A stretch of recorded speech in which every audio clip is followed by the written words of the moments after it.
permissão de Deus, Criador de nós todos, estamos iniciando mais um Diálogo Espírita. Hoje é dia do quadro Reflexões de A a Z, no qual falaremos sobre bênçãos, beatitude e Brasil. Bênçãos, será que serve para alguma coisa? Tem algum efeito real? De pais para filhos, do sacerdote para os noivos, de alguém para um estranho? Será que valeria como ser equivalente ao passe espírita, por exemplo? Beatitude e as pessoas pejorativamente denominadas de beatas.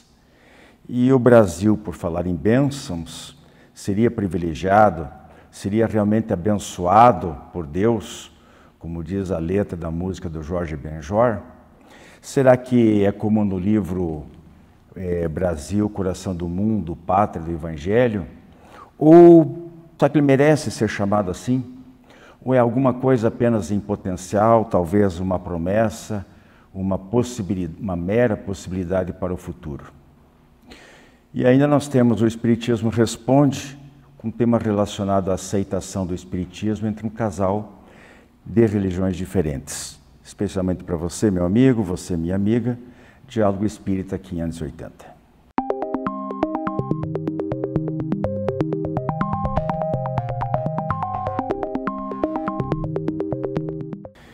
Queridos amigos, bênçãos.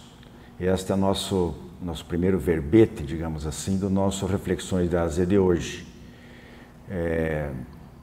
Dentro da doutrina espírita, a gente trabalha com uma série de conceitos, de fluidos, de energias, de transmissão dessas energias através do passe, curas, né?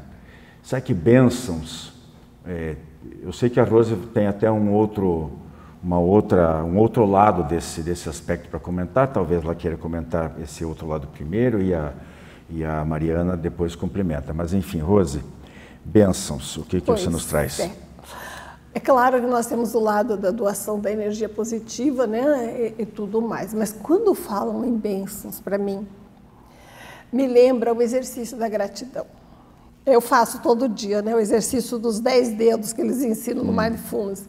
É só para simbolizar o número, né? Agradecer pelo que temos recebido. Tentar, ao final de cada dia, rememorar tudo aquilo pelo que nós podemos agradecer, que consideramos bênçãos em nossa vida. Mas a bênção não é só a facilidade, não é só a proteção divina que se revela em coisas positivas. Muitas vezes e com frequência, conforme nos afirma o Evangelho segundo o Espiritismo, e a gente vê analisando a vida própria, alheia às vezes, é que a bênção vem em forma de doença, vem em forma de limitação, vem em forma de um acidente inesperado, de um obstáculo qualquer que obriga a criatura, para transpô-lo, a reunir suas energias, a regimentar forças e compreensão e adquirir mais experiência. Então, a bênção que a vida nos dá é a luta necessária para superarmos as nossas próprias fraquezas, a maior de todas, o que não nos impede de a cada dia relacionarmos com gratidão tudo aquilo que nos ocorre, o sol, a chuva, o alimento, o teto, a roupa, o familiar que lembrou de nós, o livro bom que está à nossa cabeceira, o conhecimento da vida espiritual, das causas dessa existência, do futuro venturoso que nos aguarda perante as leis divinas, que são as forças que mobilizam a nossa jornada. Se nós não tivermos a visão para enxergarmos as coisas boas, as bênçãos da vida, nós não temos força. É como alguém que olhasse só o lixo e o conservasse junto de si, e as flores, os perfumes, os frutos desprezasse. Então, enxergarmos, termos sensibilidade para ver, sem complexo de Poliana, né? Nas dificuldades, o ensejo do fortalecimento, do enfrentamento, e nas facilidades que porventura nos atinjam, possibilidades do amor divino se manifestando para que a nossa alma reencontre a alegria de viver. Sem isso a gente não vive bem, e viver bem não é direito, é dever.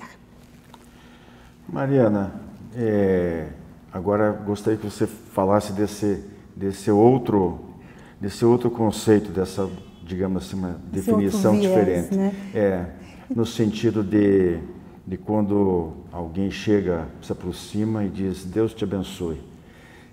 Se essa aí for uma coisa, se não for uma mera palavra, uma mera formalidade, eu pelo menos acredito que pode ser uma coisa bastante positiva, bastante útil para quem ouve, né? Como é bonito. Para quem recebe, né? Quem recebe, né? Isso mesmo, porque a bênção está associada ao desejo nosso de desejar coisa boa para o outro. Então, quando nós falamos Deus te abençoe, né, nós estamos emitindo para aquela pessoa uma energia positiva, uma energia que transcenda. Né? Nós estamos ali fazendo com que aquela pessoa receba aquela energia positiva, aquela vontade cada vez mais. Agora, quando ela é dita apenas assim, benção, Deus abençoe, sem nenhuma, né, envolvimento, sem sentimento, não tem efeito. E é bem interessante essa questão da bênção, né, porque ela também faz o efeito de uma oração. Né? Então, lá no Livro dos Espíritos, na questão 557, Allan Kardec vai perguntar para os espíritos superiores essa questão da bênção e das maldições também. Então, é essa questão assim como nós abençoamos, às vezes nós também amaldiçoamos. Nós, às vezes, pesamos as nossas palavras. Então, nós devemos sempre ter a bênção no nosso vocabulário, no nosso coração, pela gratidão, porque nós somos abençoados. E a bênção é uma coisa assim que hoje em dia a gente quase não vê, mas eu tenho o privilégio de ter sobrinhos no interior que toda vez que eu vou lá, eles já tem um que até já é avô. Ele chega, benção tia. Ai, que bonitinho. É muito lindo, né, da família do meu esposo. Então lá tem assim uns 20. Se você encontrar com os 20, é 20 bênção tia. E é muito gostoso. Aí você fala para eles, Deus te abençoe. Você está desejando para eles o melhor, com muito amor, com muito carinho. E você se beneficia, né? Ao emitir energia positiva, é como um frasco que contém perfume que se espalha, né? Você é o primeiro beneficiário. Você recebe o prana, né, dos orientais, dos budistas, como se fosse o prana, né, pela própria respiração, fluido vital que você recebe da atmosfera psíquica, do planeta, de Deus, dos espíritos superiores, e você torna-se médium, porque você torna-se intermediário desta energia repassando para outras pessoas. Então, essa divisão de saber repartir, de compartilhar o bem-estar que a pessoa, porque obviamente a pessoa tem que estar bem, né? Sim, se ela estiver totalmente desequilibrada também, é uma das situações que o Deus te abençoe não vai resolver nada, não vai ter valor nenhum. Mas se ela estiver bem, ela vai passar desse bem-estar dela para a pessoa que está sendo abençoada. Outro dia a gente fala sobre as maldições, pra gente, é muito interessante. Eu tinha uma madrinha velhinha, que cada vez que eu conversava, ou ia lá visitá-la, levar alguma coisa, ela dizia, Deus te abençoe, Marinha. Gente, aquilo era um abraço de luz, assim. É equivalente, porque até eu falei na abertura do passe, né? É uma mini oração, como você falou, e é uma transfusão de energia também, quando bem sincero, não precisa nem ter o toque, mas apenas a emissão um pouquinho mais à distância já resolve, né? Sobre beatitude. Vou deixar para... A beatitude começa aqui, então vamos lá, Mariana. A beatitude, né? Então, dentro da filosofia, está dizendo que é um estado permanente de perfeita satisfação e plenitude, né? Na religião, ela é uma felicidade profunda de quem desfruta a presença de Deus. Nós vamos ver que Santo Agostinho, ele vai dizer que a beatitude é a felicidade, né? Quando nós estamos unidos com Deus. E Allan Kardec, né, no Livro dos Espíritos, ele vai falar sobre essa questão, né, falando que a felicidade não pertence ao mundo material, e sim ao mundo espiritual. Então, que nós devemos estar sempre em comunhão com esse mundo espiritual para que nós possamos, então, atingir essa felicidade, que é o nosso progresso quanto espíritos imortais. E nós, quando vamos lá no Evangelho segundo o Espiritismo, Allan Kardec ali transcreve aquele bem-aventurados. Então, as bem-aventuranças também é um desejo para que nós levemos uma vida edificante. Bem-aventurados aqueles que choram, porque serão consolados. Bem-aventurados, né? Vinde a mim todos. Então, o Sermão da Montanha é um roteiro para que nós possamos desenvolver em nós a beatitude. Importante lembrar, né, que ela tem que nascer da alma, ela tem que ser sincera, ela não é uma aparência de santidade, da qual, aliás, nós devemos fugir ardorosamente, né, porque somos criaturas comuns. O Rossandro Klingen, um psicólogo espírita, ele diz que a primeira vez que foi no centro espírita, achou que só tinha santo lá dentro, porque todo mundo tinha aquela aparência de beatitude mesmo, né? Falava macio, falava suave, depois ele viu as lutas internas que existem.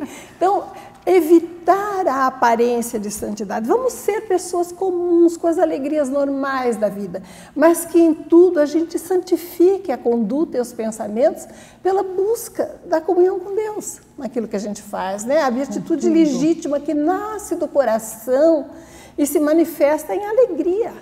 Com a vontade sincera, né? Sem crítica aos outros. De melhorarmos, sermos pessoas melhores, né? Mas não é ser pessoas melhores para satisfazer o meio social, mas quanto espírito. Então, isso é muito importante para nós. Eu falei na abertura, né, sobre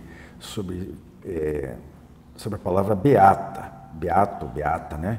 Que é beato, por exemplo, uma espécie de fiel, né? A beata também, mas tem o beato, aí tem na nossa história, aí a história do Brasil tem uma história, eu não lembro como é que era o nome do beato, ele era conhecido, lá no Nordeste é muito comum, né? Os beatos, eles não são padres, não foram santificados, não foram canonizados pela igreja, mas são conhecidos por beatos. Pessoas, às vezes com um dom mediúnico, uma pessoa de acolhedor, de procurar ajudar as pessoas e tudo, né? Esse é o bom sentido, mas muita gente às vezes fala, aquela beata lá, porque ela é bajuladora, ela está lá sempre, como diz, carola dos padres, aquela coisa toda. É um pouco... Ou do centro espírita. Ou do centro espírita, né? É um pouco descaridoso, né? A gente não deve, mas realmente ocorre de pessoas que às vezes deixam a razão um pouquinho de lado, né? E ficam em torno quase que obcecadas, só acreditam naquilo que aquela pessoa fala, já quase idolatrando. Pode ser beata até de um desencarnado, né? É muito comum, já que se falou no centro espírita, se idolatrar alguns mentores espirituais. Ou correr atrás de palestrante espírita, como se fossem deuses, né? Então temos que tomar cuidado com isso aí, né? Não evitar esse tipo de comportamento. Bom, vamos para o terceiro item que eu acho muito interessante.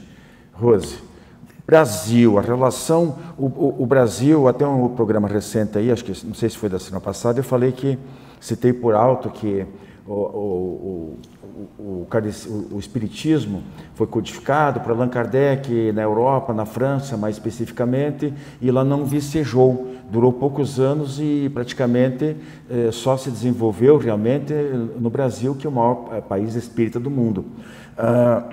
E você vê aí um papel especial do Brasil realmente em relação ao espiritismo, a propagação do espiritismo, a capacidade do espiritismo aqui no Brasil de promover grandes transformações morais, sociais, quiçá econômicas, ou como é que você vê essa situação? Aquele livro lá, Brasil, Coração do Mundo, Pátria do Evangelho, que parece bastante ufanista, né? De que o Brasil é o celeiro do... Celeiro até nós estamos sendo, fisicamente, de produção agrícola, né? Não, estamos sendo. Mas eu digo espiritualmente, até pela insignificância, vamos ser honestos aqui, a insignificância percentual da nossa população, que é espírita, que gira entre 2,5% e 3%. Então, como é que você vê essa situação? Bom, em primeiro lugar, nós temos que pensar que a humanidade é uma só. Nós reencarnamos aqui e ali conforme nossa necessidade evolutiva, né? Atraídos por certas afinidades. É inegável daqueles que têm a memória, às vezes, de outras existências, né? Ou que têm alguma informação sobre o assunto, que houve uma grande migração espiritual de espíritas franceses para a reencarnação ou influência, como desencarnados, no movimento espírita brasileiro, né? Existe. Na França quase se extinguiu, aqui é imenso. O que nós tivemos, né? Desde o Teles de Menezes, que fundou o primeiro grupo espírita na Bahia, já 2 anos depois de ter surgido o Livro dos Espíritos, a Augusto dos Anjos, Castro Alves, que defendiam o espiritismo e promoviam sessões mediúnicas naquela época, né? O espiritismo se difundiu em território brasileiro. O que nós tivemos aqui de especial, certamente promovido pela espiritualidade superior? Grandes figuras, carismáticas. Bezerra de Menezes, até uma época, uma profunda influência, né, no ânimo da população e com o respaldo da sua conduta extremamente bondosa, moral, influência social e política que ele tinha, divulgou a doutrina, é inegável. E depois o Chico Xavier, inegável, né, com seu trabalho, difundiu profundamente o conhecimento espírita no Brasil. O que nós temos aqui, né, que preocupa um pouco, a índole do brasileiro, pouco afeito a estudos aprofundados, no seu geral um povo mais oral, não estou falando da classe mais culta, né, assimila o conhecimento pelas beiradas. Então, interpreta o conhecimento espírita de acordo com as palestras que houve, pensa que doutrina espírita é ir tomar passe, não é, o passe nem existe, né? Para Kardec existia dentro do magnetismo, não dentro do espiritismo. E confunde a aparência, né, do movimento espírita com a doutrina.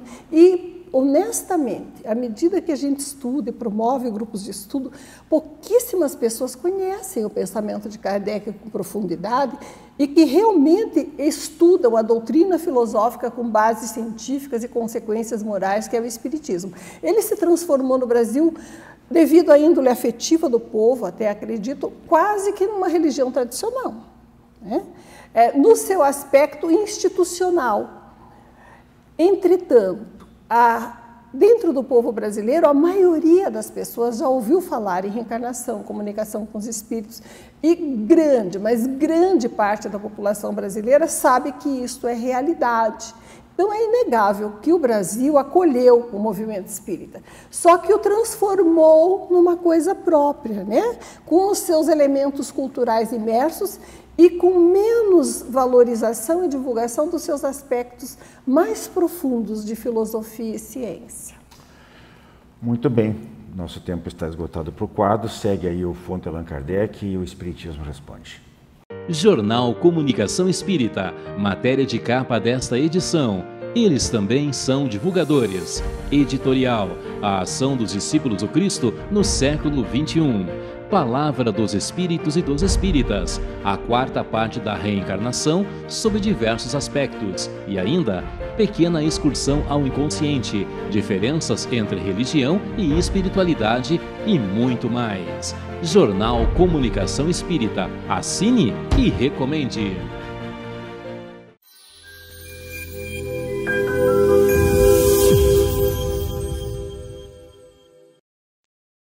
Olá, amigos! Hoje, no Fonte Allan Kardec, nós iremos ver um assunto muito interessante que, na maioria das vezes, nós não prestamos muita atenção e nós aplicamos no nosso dia a dia com os nossos amigos, com os nossos familiares, no meio em que estamos. Então, hoje, nós vamos contar uma historinha do livro Alvorada Cristã, pelo espírito Neio Lúcio, psicografia do médium Francisco Xavier. O tema é ensinamento vivo.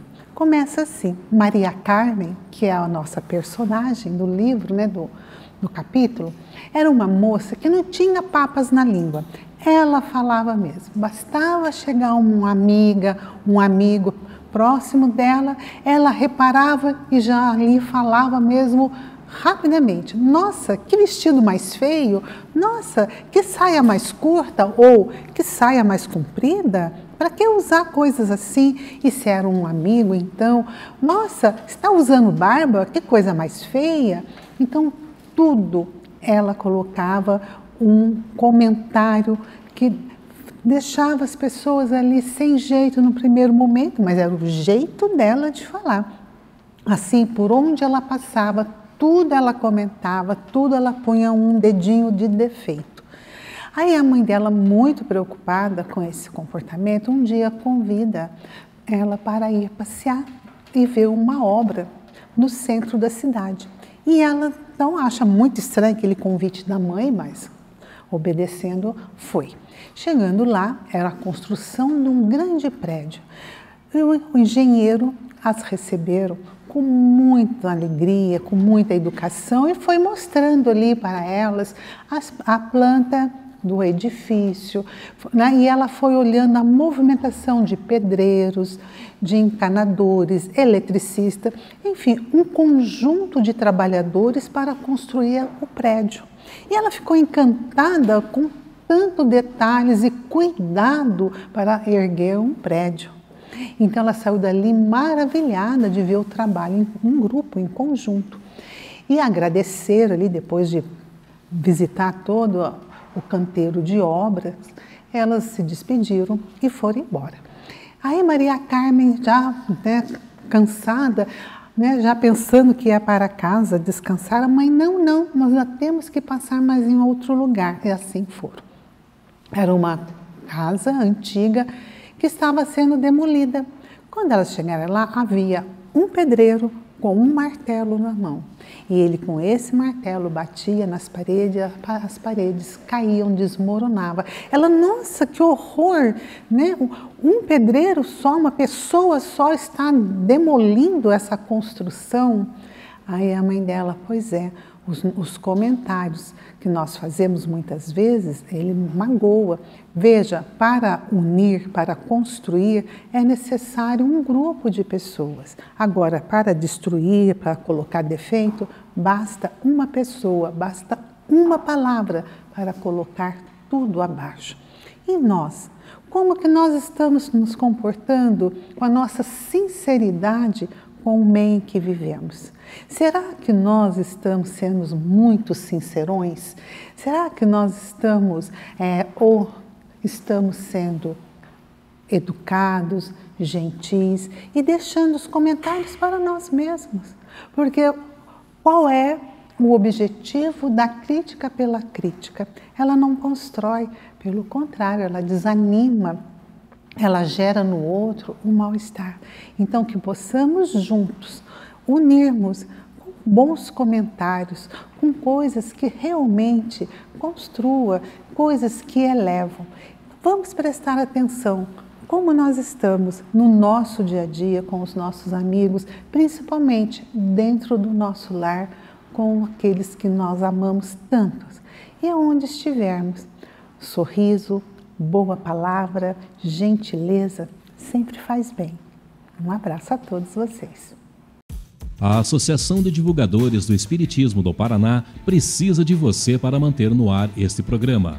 Faça contato pelo e-mail adepr@adepr.org.br ou pelo WhatsApp 41 98 777 2201 e obtenha mais detalhes. Além de doações avulsas, você pode colaborar veiculando anúncios publicitários como forma de apoio cultural. Divulgue o seu produto ou serviço para toda a região metropolitana de Curitiba, com alcance nacional, pelo nosso canal no YouTube. Os valores dos anúncios são incríveis, muito abaixo dos praticados no mercado. Informe-se. Ajude você também a fazer o diálogo espírita cada vez melhor.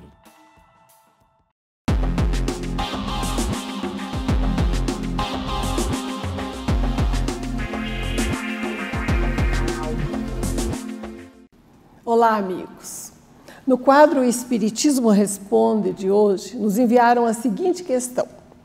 Gosto muito de ouvir palestras, receber o passe, ler livros espíritas, mas meu marido pertence a outra religião e quer me proibir de fazer essas coisas. O que devo fazer? Pois é, claro que há uma série de possibilidades, né, na forma de tentar resolver esse assunto. Mas na minha experiência pessoal, o seu problema nem é religioso, você está com um problema muito maior, né? Tirar a liberdade de crença de um cônjuge, tentar coibir a sua liberdade de participar de associação religiosa, é apenável no Brasil. Está previsto como violência psicológica pela Lei Maria da Penha. Então, a primeira coisa que você tem que examinar antes de analisar a questão religiosa é se essa conduta abusiva, essa tentativa de controle coercitivo não está sendo exercida em outras áreas. O que a gente aconselha, né, para as mocinhas? Se o namorado é muito possessivo, cerca de atenções o tempo inteiro, acompanha todo lugar, abra o olho, fuja enquanto é tempo. Mas se você está casado, e principalmente se tem filhos pequenos, e há essa tentativa de violência doméstica, né, pelo controle psicológico, proibição de frequentar lugares, de ter amigos, às vezes de estudar, trabalhar, ou de frequentar as suas reuniões religiosas, há algumas coisas que você deveria estar alerta. Em primeiro lugar, se isso não se estende às outras áreas, essa tentativa de controle. Então, você pode buscar, dentro da própria ciência humana, socorro, peça ajuda, procure uma terapia de casal, procure uma orientação profissional, peça o apoio da família dele, se tiver alguém que seja favorável e que respeite você como ser humano, né? Porque isso é desrespeito à sua liberdade como ser humano. Tentar coagi-la a evitar atitudes religiosas que você livremente aceita. E depois, se isso não resolver, você pode, com certeza, avaliar se essa situação convém. Kardec, no Livro dos Espíritos, diz que ninguém é obrigado a viver com uma pessoa que não a respeita, que não a agrada. Mas, principalmente quando há filhos pequenos, a mulher tende a fazer concessões, a se sacrificar mais em benefício da harmonia doméstica. O que podemos fazer em qualquer caso em que há tentativa de controle coercitivo, seja na área religiosa, seja em outras? Em primeiro lugar, procurar trazer Jesus para dentro de casa, porque essa pessoa tem alguma espécie de religião. Faça o culto do Evangelho no lar uma vez por semana, faça a leitura do Novo Testamento. Seus espíritos amigos, seus anjos guardiões vão tentar, de alguma forma, nesse momento de prece em família, auxiliar para clarear as ideias. Busque o diálogo, busque o apoio profissional e exemplifique. Exerça o amor que abraça, converse, pergunte ao seu cônjuge se você gostaria que ele ficasse proibido de ir à igreja dele, porque o mesmo direito a assiste. Vemos, às vezes, também mulheres na mesma situação, impedindo o marido de continuar os estudos, de frequentar reuniões de parentes, de frequentar livremente a religião que lhe agrada. Então, não é só a questão da opressão feminina, não. É a opressão de um ser humano por outro, porque nós não somos homens ou mulheres, nós estamos homens ou mulheres. E intercalamos esses processos, essa escolha de gênero a cada encarnação, de acordo com as nossas necessidades. A procura do diálogo, de estender o amor, de buscar a oração em família, são os caminhos aconselháveis. Se nada for possível, e mesmo assim existir a continuidade dessa violência psicológica, cabe avaliação. A mulher tem instrução, tem condição de sobrevivência, tem condição de cuidar dos filhos sozinha, em último caso, ou deve insistir até onde for possível, na manutenção forçada até, né, de uma pretensa harmonia doméstica. Cada um que sabe, mas peçam ajuda a Jesus, tragam a luz da oração para dentro de casa e, acima de tudo, amem. Porque a pessoa que é violenta está doente da alma, precisa limites certos, mas precisa amor. Muita paz.